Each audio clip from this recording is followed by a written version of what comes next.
Good morning, everyone. We'll just wait for another minute to kick off, make sure that everybody gets a chance to log in. So hold 5 and we'll kick off shortly.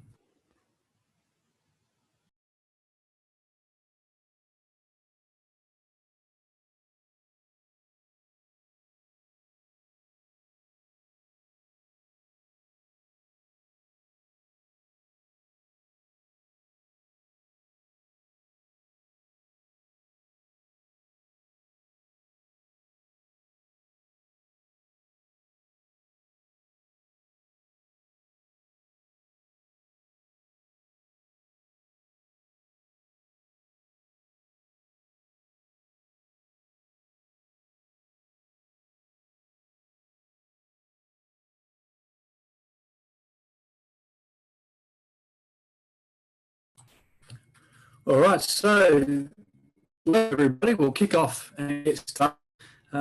Before we go too far, though, it's important that we pay respects to and acknowledge the traditional owners of the land on which we're sitting on today. I'd like to pay my respects to elders past, present and emerging, and probably acknowledge that the utopian landscape that they call their everyday backyard is something that we in the conservation industry aspire to reach once again. My name is Matt Cecil. I work for Wildlife Preservation Society of Queensland as their projects manager, and we're really glad you could join us here to talk about quolls, and probably more importantly the spotted-tailed quoll in more detail. Myself and a special guest, Dr Sean FitzGibbon, are going to present some information for you, and it's really important that we do so because this is a threatened species at the national level and at the state level, and they really need our help. Some housekeeping though, if any of you need to leave this presentation this morning, that's okay. There will be a recording available on our Wildlife Queensland website. That will get put up tomorrow. Included in that will be the PowerPoint presentations that we're going to give today as well. So never fear, if you have to duck off, you won't miss anything. And I guess for those of you who are watching this in the future as a pre-recorded copy, welcome. We hope you enjoy this presentation as much as we enjoy giving it. Importantly, there'll be hopefully some questions generated from you, our listeners and our audience today. There is a Q&A section at the bottom of your screen, and we encourage you all to type in your questions as we're going along. Don't wait to the very end, get them in nice and early, and it means that we can prioritise those and get them answered for you at the end of the session. Both myself and Dr Sean FitzGibbon are fair game, so fire those questions away. Alrighty, it's important to talk about Wildlife Queensland and Quoll Seekers Network, and that will be what I'm going to do first up this morning.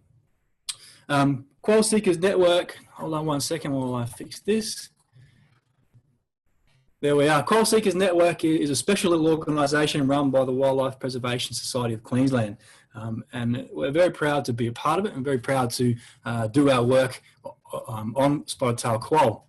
I guess, provided we don't jump the gun too far ahead, it's important to talk a little bit about spotted-tailed quoll. That is the focus of today. So before we get started, here it is. This is the little creature we're talking about. Such a beautiful animal. It's totally striking in appearance, very shy, very enigmatic. And when if you ever were lucky enough to see one of these beautiful little Aussies moving through the landscape, they just seem to pour like liquid. They pour like liquid through the trees, equally at home on the ground as well. So they're an extremely well adapted and beautiful little Australian native. They are endangered under Nature Conservation Act, endangered under EPBC Act. They're a carnivorous marsupial. So here we have a species of animal that has a pouch but is also a carnivore, and they're closely related to the Tasmanian devil and in fact the Tasmanian tiger. They require large tracts of contiguous and diverse habitat, and you can appreciate that from southern Tasmania through North Queensland, which is their east coast distribution. They're going to come across a range of habitat types, so they're very diverse at living in certain places in our country. They're short-lived, however. They don't live very long in the wild, and they don't reproduce a lot. They have a low fecundity, so that doesn't help them out. And then faced with the considerable pressure that we place upon them these days through foxes, from predation, from dogs and foxes and possibly cats, through to that competitive pressure placed on them by dogs, foxes, cats once again. Add that on top of loss of habitat and reduced habitat connectivity and negative human interactions, persecution and road trauma. So these poor little guys are up against it, and that's probably why we're in the position we are of having to work with the conservation. Here's a little look at what a quoll is and moving in the landscape. I can't take credit for this image. This was supplied to me by a gentleman in the Southern Downs Regional Council area. But here's a spotted-tailed quoll in the early hours of the morning, just sniffing around on a track, and you know, just amazing little animals.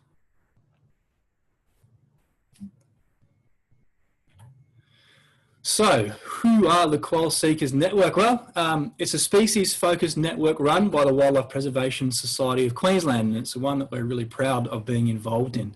It's small. There's not a lot of us working on the project, but they are a very dedicated team of volunteers, students and supporters. Our projects are funded through donations specifically, also some competitive grants that we're able to win, and from time to time we're able to win some contracted projects to conduct surveys for various stakeholders, local councils mostly, and we're really pleased to be able to help local councils out in the conservation of this species. At this point in time, we do have a South East Queensland focus. In times gone by, there has been regional groups, say Far North Queensland, but for the time being, we're focusing a lot in South East Queensland, and that's where our majority of our supporter base is. What was it all about? Well, you know, up until the early 2000s, it was probably thought that the spotted-tailed quoll was extinct in the greater Brisbane region for the last 50 years back then. But as is wont to happen, there was a roadkill found in 2004 which took everybody's breath away and identified that for some reason there may be a population holding on in that southern Brisbane region. And then lo and behold, in 2005, less than a year later, a second roadkill was found on the Mount Lindsay Highway. Incidentally, both of these animals found by the one person, a lovely lady, Ivor White, who has gone on to become a very dedicated community liaison officer for the Quoll Seekers Network. So these two animals found in such a close proximity, at such a close time frame, led to us to believe that there might be a subpopulation of spotted-tailed quolls in that Logan region.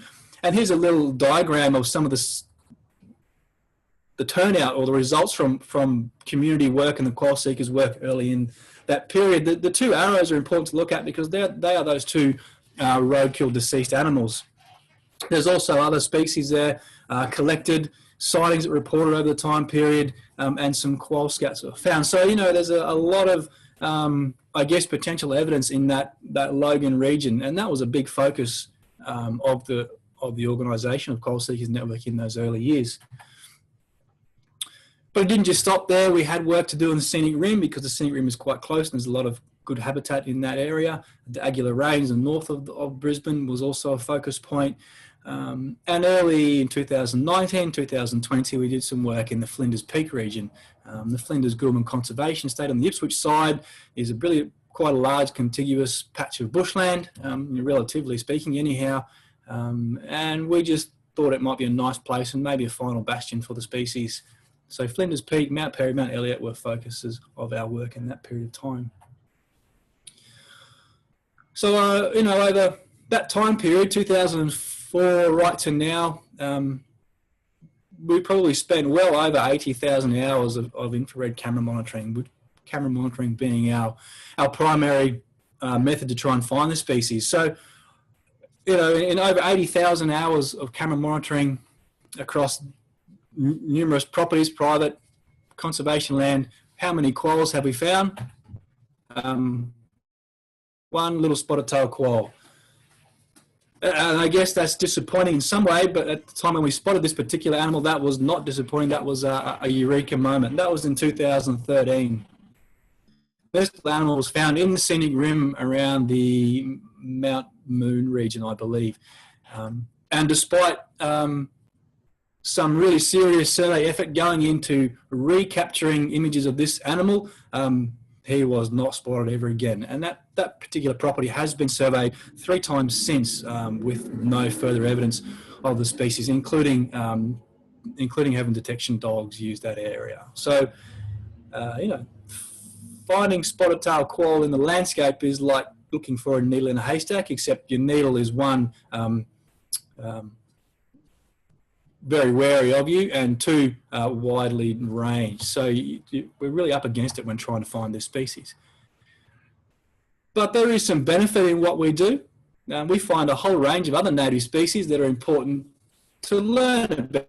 So We see it as a bit of a biodiversity survey at the same time, and we find it really important to gather as much information as we can when we're surveying. So koala, echidna, we come across birds of prey, you know, feeding on the lures that we use.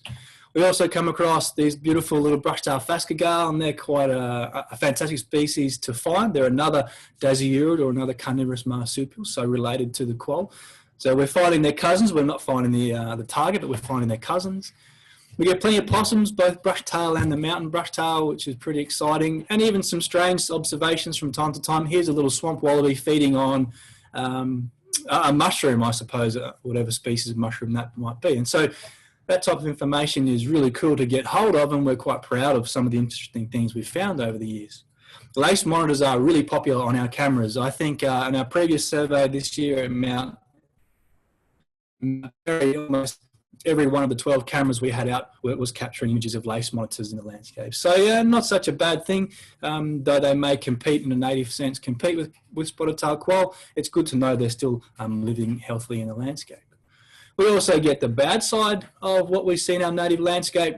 Plenty and plenty of domestic dogs are living out there. You may not believe it, but they are there.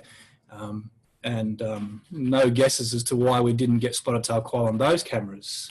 Same again with other introduced pests, pigs, foxes, and even dingoes or wild dogs. We come across them from time to time, and that's pleasing as well.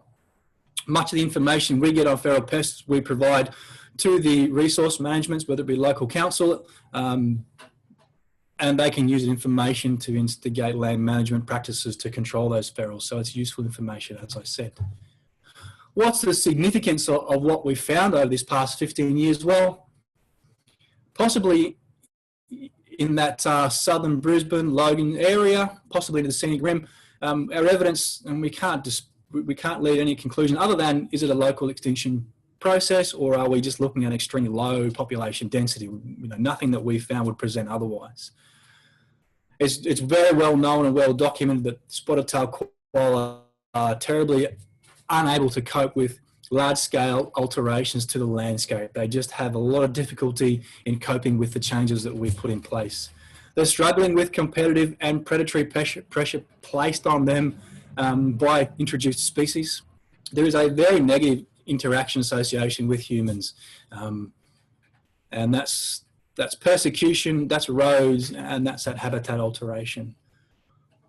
It's also raised the importance to us of reporting and public awareness and reporting. Reporting sightings is just so terribly important for a species that is so hard to find, despite it being a reasonably big size and beautiful in appearance. They are wary, and we just rely on you, the public, letting us know if and when you've seen a spotted-tailed quoll. Part of that is correct identification, and part of that, of course, is the ability to supply a photograph of what you've seen, and that's where the difficulty lies. They're very, very difficult to spot, very difficult to take a photo of. And we have so many reported sightings that people, I'm 100% certain, believe they've seen a spotted-tailed quoll, but could have been a fox, could have been a bandicoot, could have been a feral cat. And because of that amount of doubt, we just have to take those sightings with a grain of salt, see if they form a pattern and investigate further. But the image is just so terribly important. It's very evident to us that the stronghold for the species in southeast Queensland is south of the main range National Park, into the border ranges and the Granite Belt, and then south into New South Wales. So that's really quite a strong southwards contraction of their population in the last 50 to 100 years, which is sad for here in Queensland, because I don't like to give anything to New South Wales, but northern New South Wales is a stronghold for the species. Bugger. You know, we have a hard time finding them, but is that our survey tools? You know, we've primarily relied on infrared cameras, and they have their use, no question. But of late, we've been working with detection dogs. Now, I'm not going to go into huge detail about detection dogs. That in itself is a day for the webinars. But we found the use of detection dogs to be very, very helpful. It's a proactive survey method rather than a passive survey method. It means we can investigate some particular areas quite directly, taking the dogs to certain habitat features that we think are important, and we can survey large areas of land in a short time period. The negative is there's an expense associated with using detection dogs. They're also very popular with the media, and you can see in the bottom right there, you know, it's hard to get media focus on an infrared camera survey where you put a camera out and it sits there and doesn't do much for its survey period. But when you get a detection dog out, everybody wants to come and film it. But that's great because it helps us to promote conservation of the species. So, you know, we love the detection dogs for that. It is probably important just to touch a little bit on just how efficient and how tested the survey method is. This is a paper put out by Detection Dogs for Conservation through the University of Sunshine Coast, or Sunshine Coast University, my apologies. This was done on koala, however, you know, the process is the same. In the highlight there, the detection dog consistently outperformed human-only teams. Detection rate was 100%, so they were 100% going to find the koala scat in that landscape. The dog was also 19 times more efficient than the current survey methods put in place and 150% more accurate. So, you know, no question on just how good they are there. You know, this is a paper put out by Carnarvon Canines and the University of Queensland's Gatton campus. They tested their detection dogs for spotted tail and northern quoll, and during those trials, the dogs were sensitive and specific for quolls up to 100% of the time. So that says that in their survey, they are going to completely ignore every other scat that they smell, every other smell they smell, and only focus on the species. So there is, you know, absolute confidence that you're not going to find the wrong scent in a sense. So we have complete trust in the detection dogs and their use. And that's led us to a really significant finding in 2019 in Mount Perry, on a property in Mount Perry, which is beneath Mount Flinders Peak, sorry. And we found this spotted tail quoll scat on a rocky ledge where it should be seen. That's quite an old scat, and repeat surveys 12 months later failed to come up with any more scat or sign of quoll, but it shows us that at some period prior to 2019, the species had been using or moving through that particular landscape, which is very encouraging. And future surveys will hopefully pick up another one in time ahead. So, you know, detection dogs are really important to us, and we'll keep them in our toolkit for surveying for the species. So where to now? It's 2020, and what's going to happen in the future? We're doing a slight shift in our survey area. We're moving from the southern part of Brisbane north up to Sunshine Coast and into the Miri River catchment.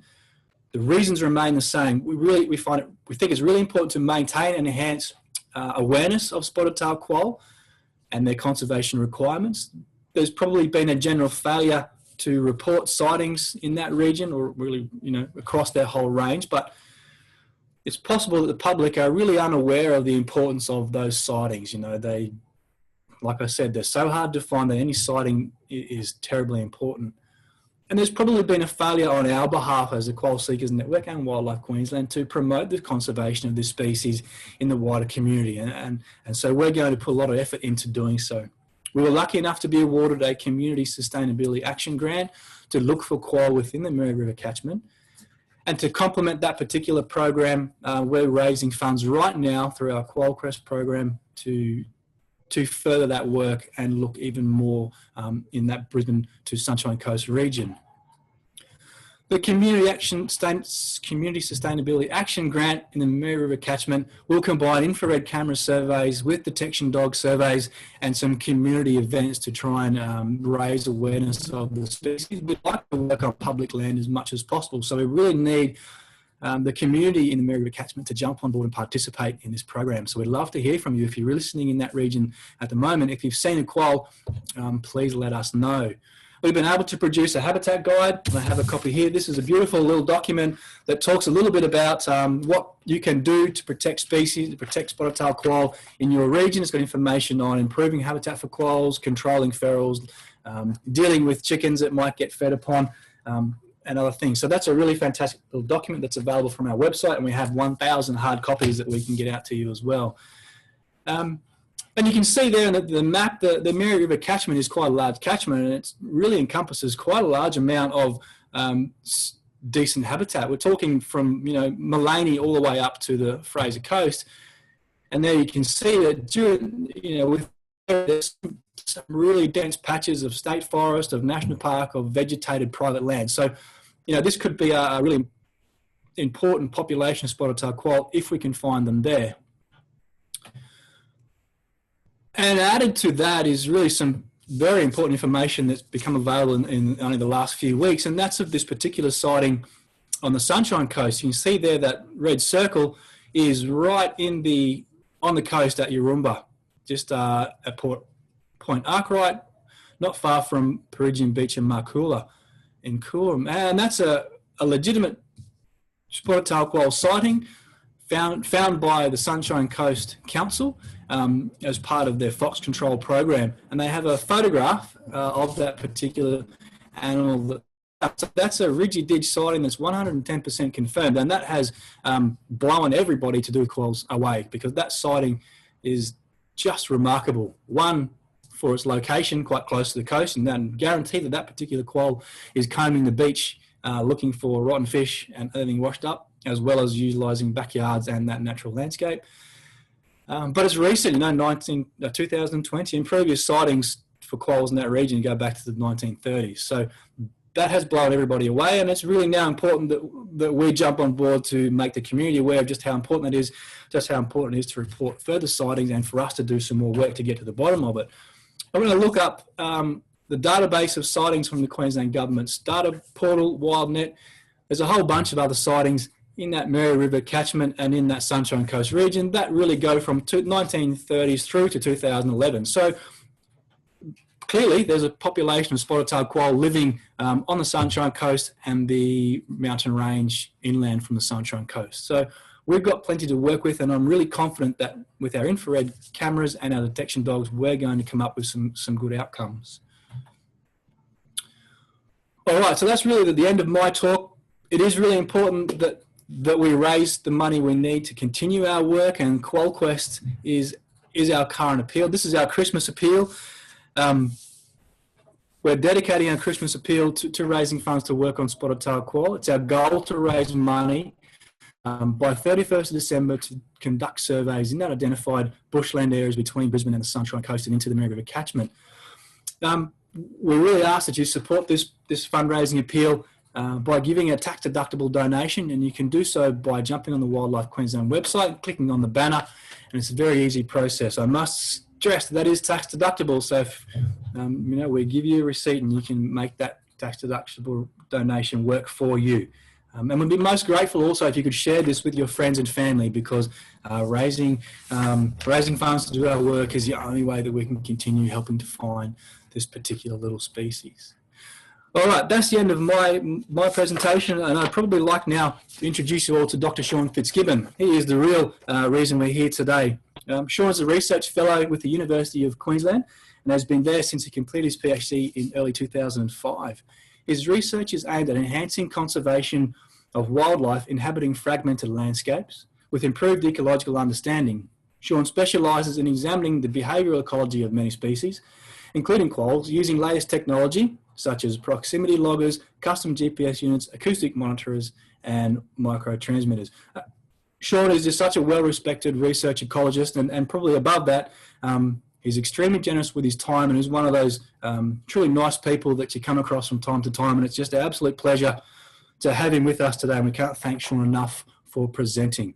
So, enough of my talking. I'll stop screen sharing, and I'll introduce you to Sean, and he can present his presentation. Thanks, Sean. Thanks, Matt, for the kind words as well, and for the opportunity to talk today about quolls and the little bit of research that we've been doing on quolls for the last few years. I'll just get my screen sharing going on.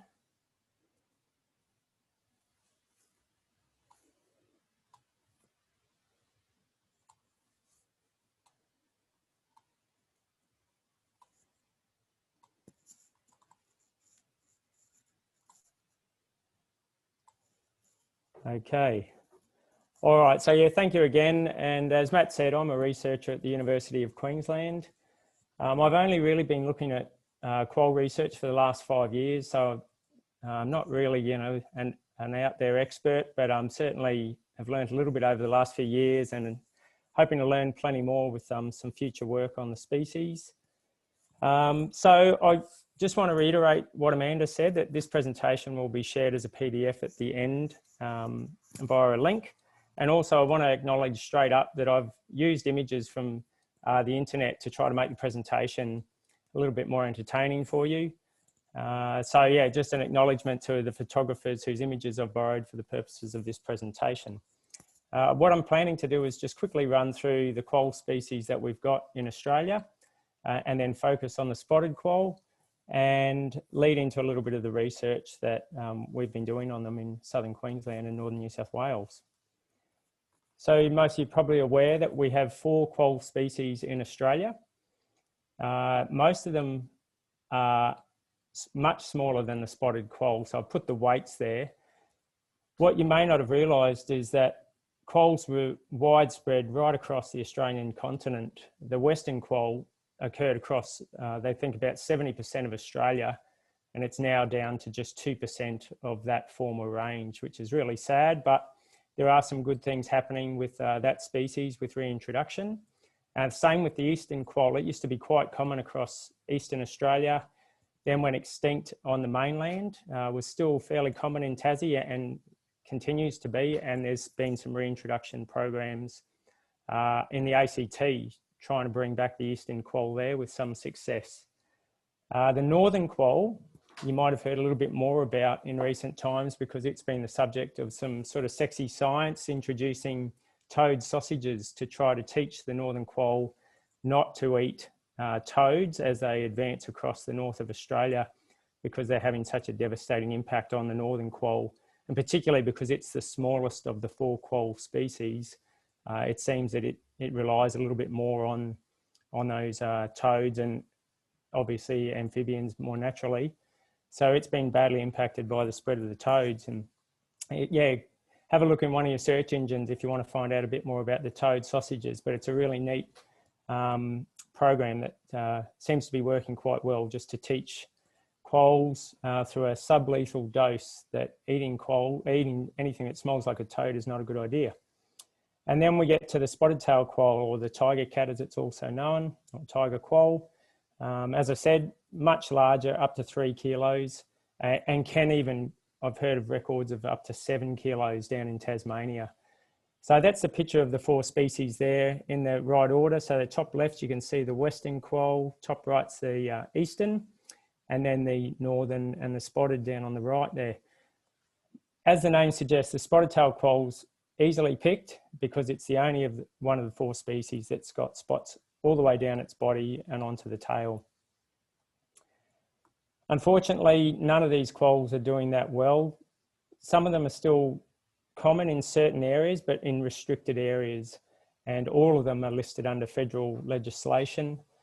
And there's a recent paper, very recent, actually just came out this year, assessing the status of the spotted tail quoll in northern Queensland. I'll show you soon that there's a subspecies in northern Queensland, and yeah, it's really alarming. It looks like that total population is down to less than 300 or 300 to 500 animals they've estimated. All right, so as I just mentioned, there are 2 subspecies of the spotted tail quoll, that little disjunct population up in northern Queensland. So that distribution probably looks quite big, but they think that that's now down to just 6 areas and that total population of less than 500 animals. Quolls, spotted tail quolls are still doing quite well on Tasmania, but on the rest of the mainland, they are endangered. And again, these distribution maps, I think they can often be misleading. I've given all that red coloured section there, but that doesn't mean quolls occur throughout that entire area. In fact, it's quite the opposite. They're scattered throughout that. So Matt mentioned that quolls are part of the family Dasyuridae, which means they're carnivorous marsupials, pouched mammals.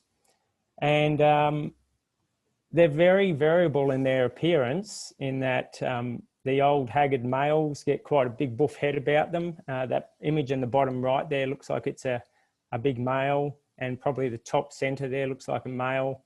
They can actually start to look quite obese, particularly where they're being fed or accessing food like at campgrounds. So they'll just gorge themselves and eat as much as they can. And but they usually start life looking like quite neat little sleek animals. That image in the bottom middle there looks like it might be a young one, and possibly a female out on the left there. It can be very difficult, even just from a camera image, to pick whether you're looking at a male or a female. And there was a really neat paper came out just recently by Jesse Rowland from the Uni of the Sunny Coast. So if you want to look that one up, he's come up with a methodology with Scott Burnett from the same uni to entice quolls to lean up to a bait station so that the camera captures an image of the underside of the animal to enable sexing of them. Quolls, spotted-tailed quolls are very good climbers, you may not have realised, but they do seem to spend most of their time on the ground. There's a neat YouTube video you can look up if you type in quoll possum battle, and you'll see just how agile a spotted-tailed quoll can be as it shoots up a power pole, wooden power pole, chasing a brush-tailed possum and then grabs it and just launches off the pole to take it to ground. So yeah, there's some images of their feet. Got lots of little pads on them to give them better grip. Yeah, they're a lot more arboreal, I think, than we realise, and particularly some studies have shown that they seem to eat a lot of greater glider in certain areas, and that's a species that never comes to ground, so or very rarely. So that quolls would presumably be taking those animals up in the trees. Again, because quolls are just so elusive, these are the observations of that sort of, you know, predatory event, so rare and difficult to obtain. Spotted-tailed quolls have very serious set of teeth on them and enormous bite force. I think one of the largest measured for any carnivore, marsupial carnivore. And I think that's how they kill some of the larger prey like possums, is to try to bite them around the neck and either puncture one of the serious arteries there or to suffocate the animal. And those teeth wear down and become chipped, and one of the ways that we can sort of get an idea of the age of an animal is to have a look in its mouth. So that picture in the middle there is actually Amber, my partner who's a vet, having a peek at one of the quolls' teeth, and those teeth look all good there, but the canines start to get all cracked, and the animal can look pretty dilapidated towards the end of its life. There's been a really cool study and a lot of work, and a lot of the published literature comes from spotted-tailed quolls down in southern Australia, in Victoria, and a little bit in the ACT, and then sort of central New South Wales. There's still some good populations there where they can catch reasonable numbers of animals without having to put in too big an effort.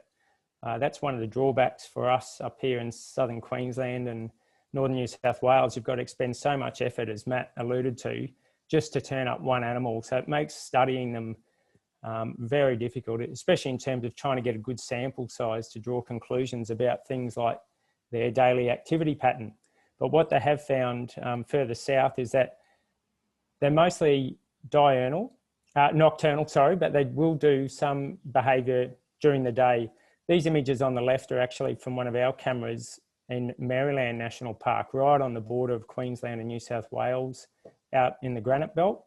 And we've had cameras on that den for about 3 years, and most of the images we get, this is from multiple individuals. It's surprised us using that den, but most of the images are nighttime, but we do get the same quolls coming out by day.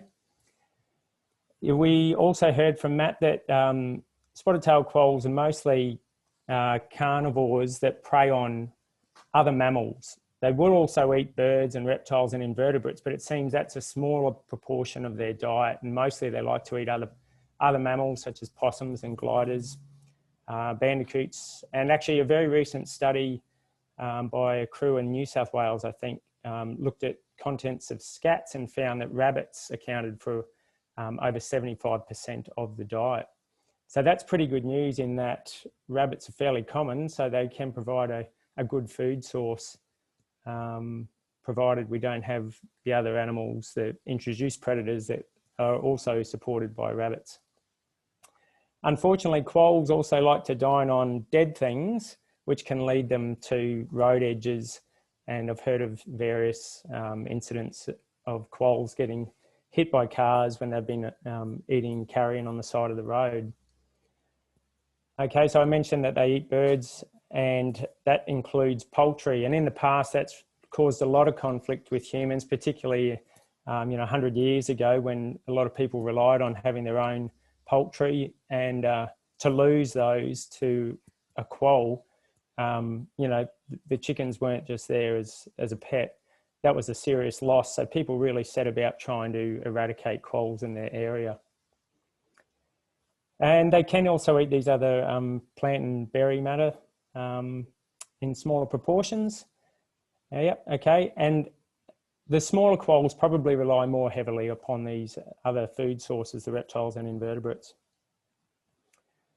All right, we heard also that quolls have a relatively short life history, and this is possibly works against them. They take a couple of years to become sexually mature, and then they only breed once a year. And that's a very defined breeding period. And that's when we try to do a lot of our surveys, because the quolls become highly mobile at that time of year, searching out for other mates. And there was a very neat study done quite a few years ago, a genetic study looking at, they took little tissue samples from late stage pouch young to try to determine if the young were all side by one male. And what they found that in 6 of 7 litters, that wasn't the case. So females are very promiscuous, and it seems that there's sperm competition going on as well. So in that breeding period, they're running around frantically looking for each other, and they'll mate with multiple males, and that can lead to genetic diversity just within the one litter. They've got a short gestation period, typical of marsupials, and their average litter size is 4 to 6 young, and it can be reduced as the young develop, and if there's energetic demands that are too great on the mother. The young are off the teat after about 7 weeks, and then the mum stashes them in the den while she will go out and hunt at night and bring food back to them. And then they're independent at 18 to 20 weeks. I should also say that they use multiple dens, and it's probably an adaptation towards not being preyed upon. So they move their young around, and we've been lucky enough to get some images of females that we've tracked to den sites and then later seen them coming out with their young on their back, waddling off to their next den. So here's just a few gorgeous pictures of young quolls at various stages. You can see the packed pouch up there on the left, and then the little ones gaining their spots on the top right. And then, yeah, the more mature young, those ones down on the bottom right look like they're ready to head off into the world on their own. And presumably there's a fairly high mortality rate in the young, but dispersal and survival of young is one of those things that it's been very difficult for researchers to examine in spotted-tailed quolls and a bunch of other species, but certainly in spotted-tailed quolls, we don't know a great deal about how the young go.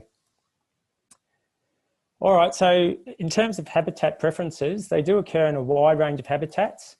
They're right up in the tropical rainforests, as I pointed out before, and then right down to the temperate rainforests.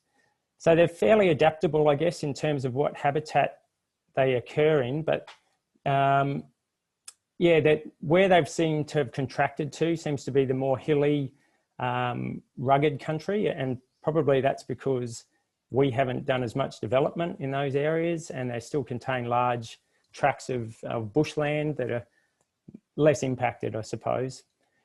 So yeah, you can see a variety of habitats there, and that coastal scrub, that's illustrated by that very recent sighting, such an exciting record from Sunshine Coast. More than 70 years since we've had a record from up there. So just shows you, you know, we shouldn't lose faith, even where they haven't been seen for a while. It's quite possible they're holding on in just small numbers and undetected. Quolls are pretty adaptable in terms of exploiting human-made environments. That includes poultry, and that has led to that conflict that I've talked about, but I've heard records of them out near Cullenor, into the rubbish dumps out that way, and certainly on farmlands. I know in Tasmania, I've heard records of large spotted-tailed quolls even running around eating sheep after birth. So that they're pretty adaptable if they're given the chance and there's enough habitat to sustain them and not too many introduced predators, then yeah, they're pretty adaptable in terms of finding food. They'll den in a variety of structures.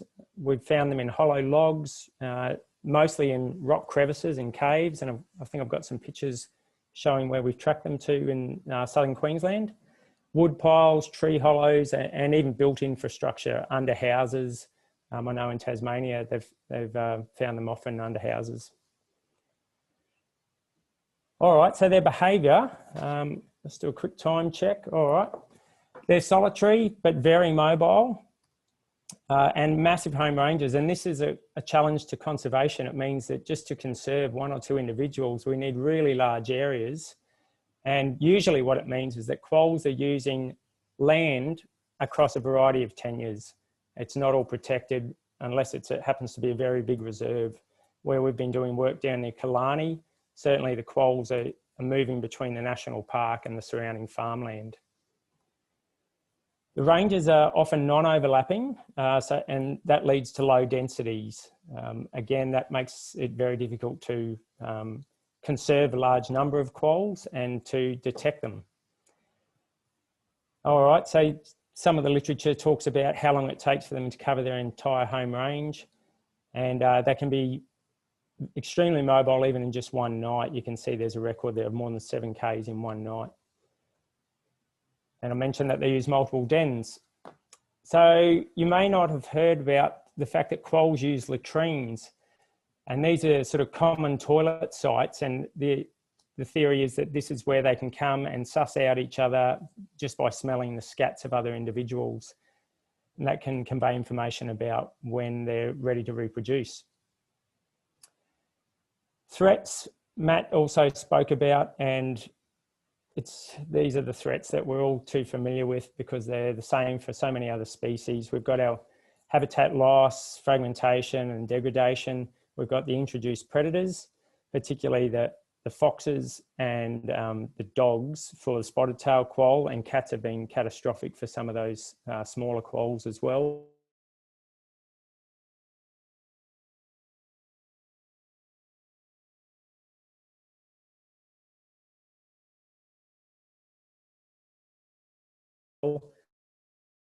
And probably prey upon the juvenile spotted tail packs of down south.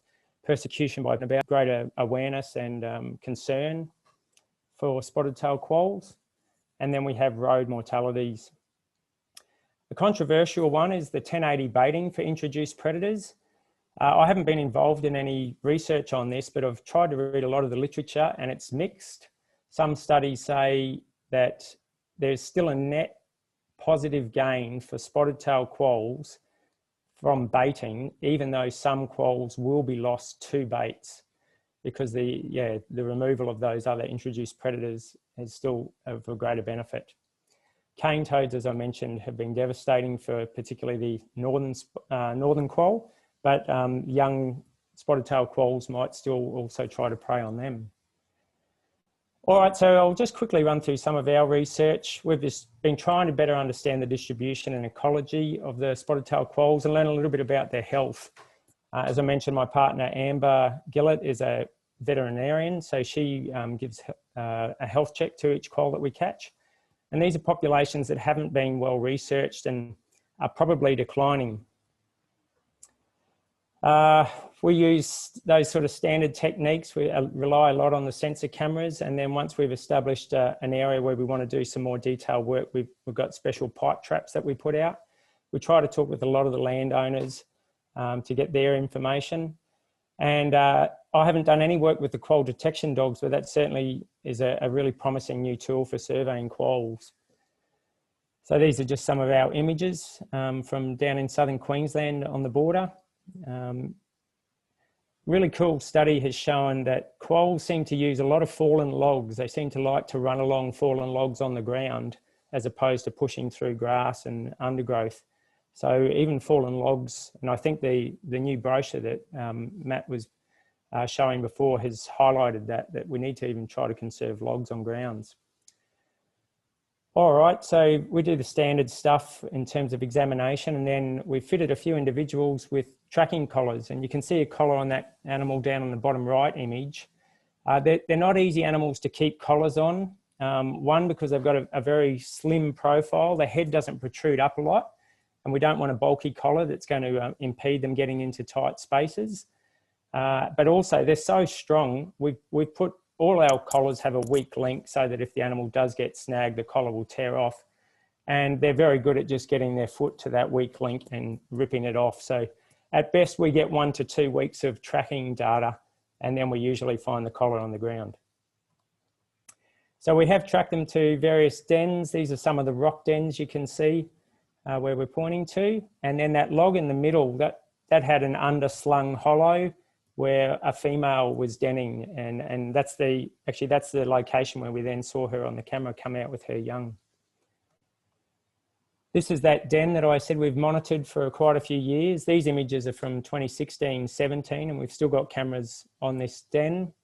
So getting some really cool information there. Lots of other species at the same den, including wild dogs or feral dogs, we're not exactly sure. And then neat little series of images of an embarrassed echidna trying to go in and falling over, getting himself sorted. And then I thought I'd just quickly show you some of the better data that we've received from a quoll down near Killarney, near Queen Mary Falls. So if you can make out the scale there down at the bottom left, it'll make it a little bit clearer to you just how far this animal's moved. And this was over a period of only about a week.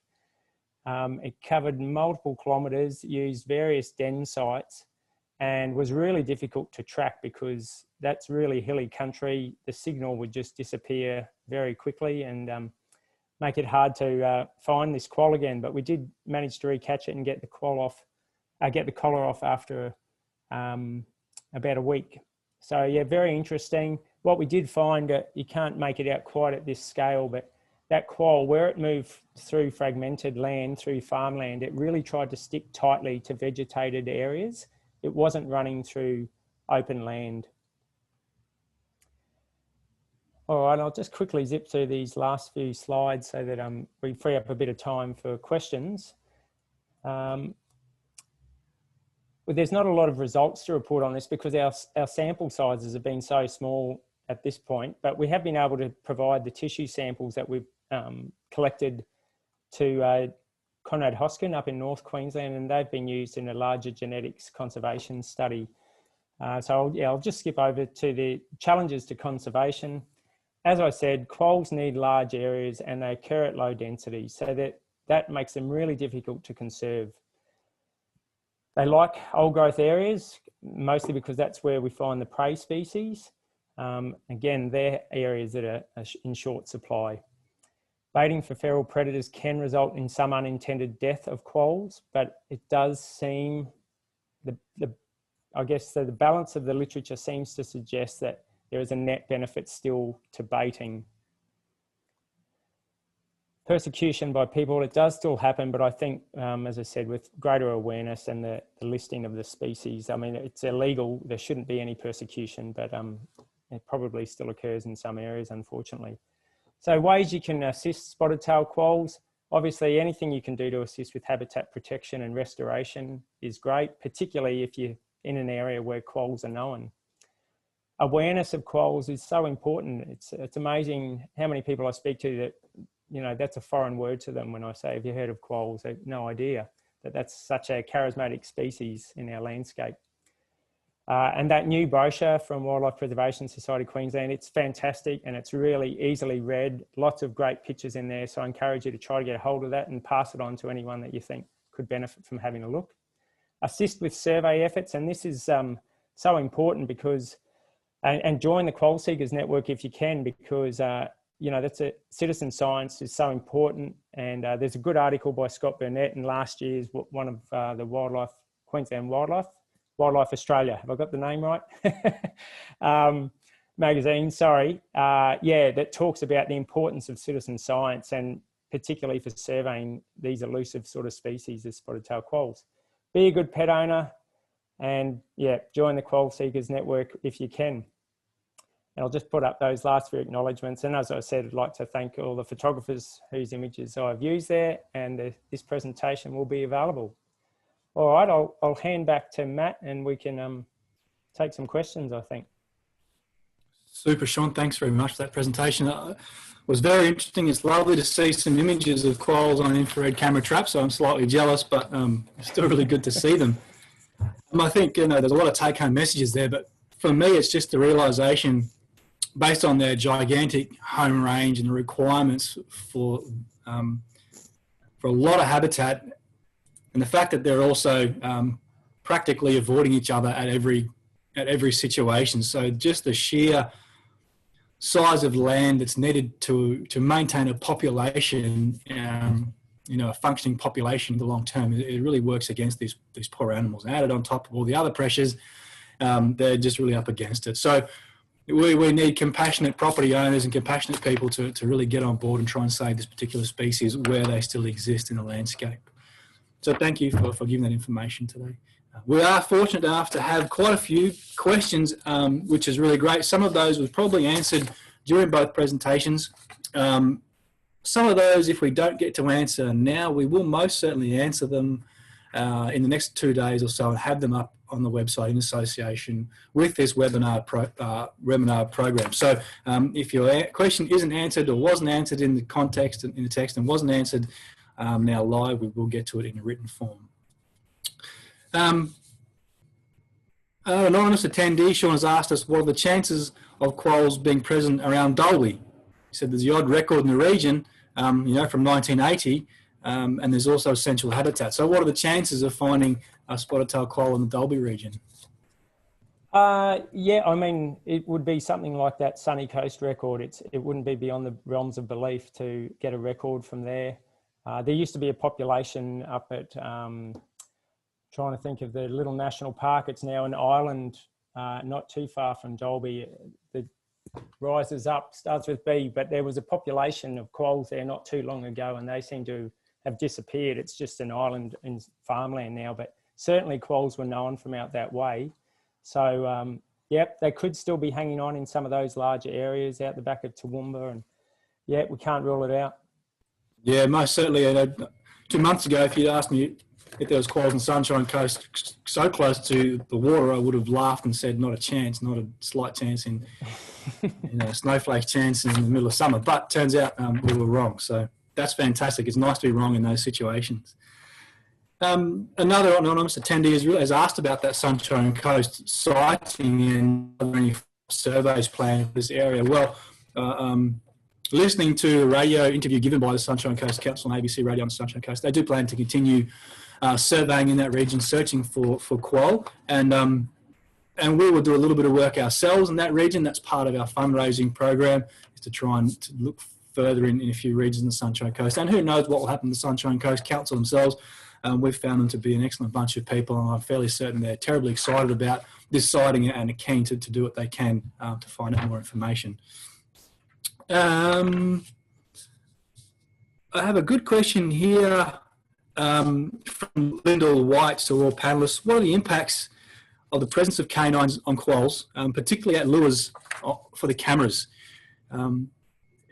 In light of the images I put up of the dogs defecating or marking their territory on the lure tree, what sort of impact do you think that would have on a quoll and our ability to detect them? Yeah, it's interesting, because I guess Lyndall's asking there about whether using dogs to search for them is possibly having a negative effect, and possibly, but I guess one thing you could say is that those surveys are so brief. It's a dog passing through briefly, and the dogs are not allowed to defecate or urinate in those areas. I'm fairly sure the owners, the operators of the dogs try to constrain all that to certain areas. So I think the impact would be pretty small. Certainly wild dogs urinating at sites where there's lures at cameras, I would think would be a massive deterrent. We know that wild dogs eat quolls, so there's just an aversion there, and quolls have been exposed to dingoes for thousands of years, so there should be an inbuilt aversion there to being in areas of wild dogs. So unfortunately, and this would be the same for so many other native species, even just allowing your dog off the leash, and if it goes and pees on a tree, that may deter native animals from, a koala from climbing that tree, a possum, or if it happens to be a quoll in the area, from using that area. So it's not just about the direct effects, those indirect effects are very real. And I must say too that, of all the images we've got of, not those ones there are mostly domestic dogs in urban bushland reserves. So that is a massive issue, is uncontrolled pets. And we get perfect evidence of that. Where we're looking in areas that are not so close to the urban footprint, we get far less dogs. In fact, we might get, one or two, which is part of a pack, and they're not going to all the cameras. So yes, there's an issue. However, depending on where you are, it's not the biggest issue. Christine has asked, I guess, and I can answer this one in relation to the detection dogs, how much do they cost and who owns them? They cost a lot. They are a specialist ecological consultancy tool. And at this point in time, there's not a lot of contractors, simply because of the time and effort and skill it takes to train the dogs to be 100% accurate and under control. So given that they're so specialised and they're a specialised ecological tool, they are expensive. I won't go into figures, but they are expensive. Who owns them? Private contractors, basically, as a consultancy setup. So we don't use just our own dog or anything like that. We don't have the means to train a dog or the expertise to do so. So we rely on contractors, and they're very good at their work. They're ecologists who understand quolls at the same time, so you get more bang for your buck in that sense.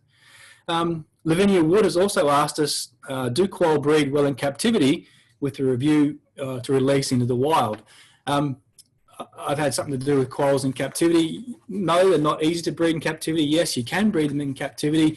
However, a female that you can't house females and males together, and a female might give birth to 6 young. In captivity, you'd expect that 5 to 6 young would survive that process. So all of a sudden, you've got a lot of animals that need to be separated, and a lot of resources gets put into maintaining and housing those animals separately.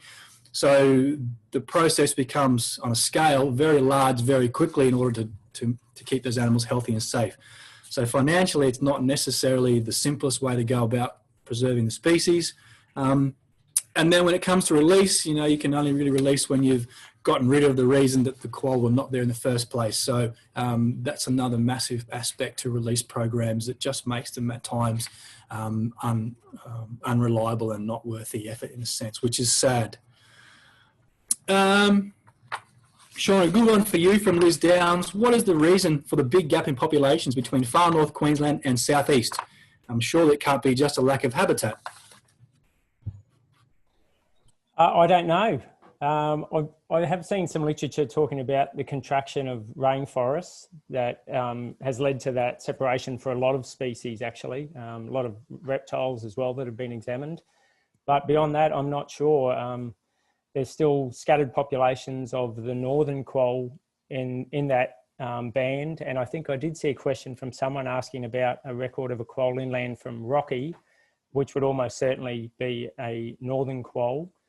I think there are still some records up that way. So yeah, look, I'm sorry, I can't give a lot of more knowledge about why it is that they're thought to have not still occur. I presume it's mostly to do with habitat. Yeah, that would make sense, I guess. Liz Bourne has asked a great question here about sightings of quolls in the Granite Belt, saying that they're quite common despite having ferals, pest animals, cats, foxes, dogs, but they seem to have less cane toads out there. Do you think that the reflection of there being quoll populations is related to less cane toads being out that way? I think it probably does come into it, but I think there's a few reasons why quolls seem to do a bit better out that way. Certainly the Granite Belt, there's a lot more rocky areas, and that really seems to favour spotted tail quolls. And there's still some large areas of bushland, so and some good protected areas. So I think it's a combination of things. The cooler weather, I think, the quolls, I've chatted to a few people, and Martin Fingland, that used to try to breed spotted tail quolls, or did have a captive population from geckos, he talked about his most successful breeding, I thought, only happened in really cold winters. So there might be something going on there with climate as well. Yeah, but because of that cooler weather, there's not as many toads, and that can only be a good thing for the spotted tail quolls, especially the young ones. And probably we've got lots of questions here, so thank you everybody for putting those questions in. Like I said, we'll do our best to answer them probably now in written form, because we're getting close to the end of the webinar. one last here from Beck Condon. She's just asked about your use of acoustic monitors and if you've used them for spotted-tailed quoll and had any success with that form of survey. No, we haven't used them for spotted-tailed quolls. I don't think they're a very vocal species. We've considered that as a survey tool. Matt mentioned that I use that but, as a survey tool. That's usually for other species, particularly koalas that I work on. Yeah, they don't seem to vocalise a lot. They do vocalise, and I've heard people describe it as like a almost like a high-pitched circular saw. But I haven't ever heard them, so I've not used acoustic monitors for surveying quolls. I don't think it's a recognised survey tool. Yeah, I guess just in low population densities that they are, you'd be probably lucky for them to call, and not very vocal as it is anyway. So not like a frog. The detection distance of those survey acoustic sensors would be pretty small. Yeah, thanks, Beck. Nice to hear from you. One last question, probably the last one from Bruce Dimmy. Can you just ask the gestation period for spotted-tailed quoll? I think, 18 to 21 days, not long at all? That's right, yep. So 3 weeks roughly, and then they're out and crawling their way into the pouch as all those other marsupials do, virtually unaided. Yeah.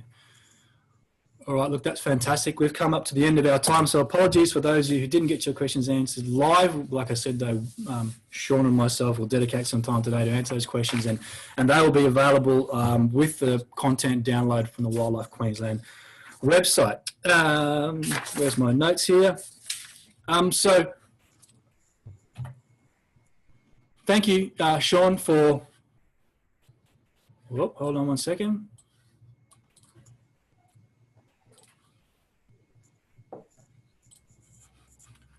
See if I can't get the screen share happening. Well, I'll say you're welcome, Matt. It's nice to be involved, and thank you, Amanda, for doing all the background setup work there. I've got a fantastic slide I need to share with everybody. So bear with me while I put it up here. That one there, that one there. All right, how do we go? So thank you for listening. Thank you, Sean, for presenting today. That was really fantastic. Such good information. Like I said, the content will be available in download, that you can go to our website and find that. It's important to note too that at the end of this, there'll be a survey popping up in your browser. We will genuinely love your feedback. What you say helps us to define the benefit of webinars, the content, and how we produce them in the future. So please take the time to fill that little questionnaire out for us. And thank you again for listening. We've got the link to the Qual Quest appeal there. It would be fantastic if you could spare a few dollars and donate to help us conserve this species. And we look forward to working with you in the future. Thanks again, Sean, and for the rest of our listeners, have a lovely day. Thanks very much. Bye.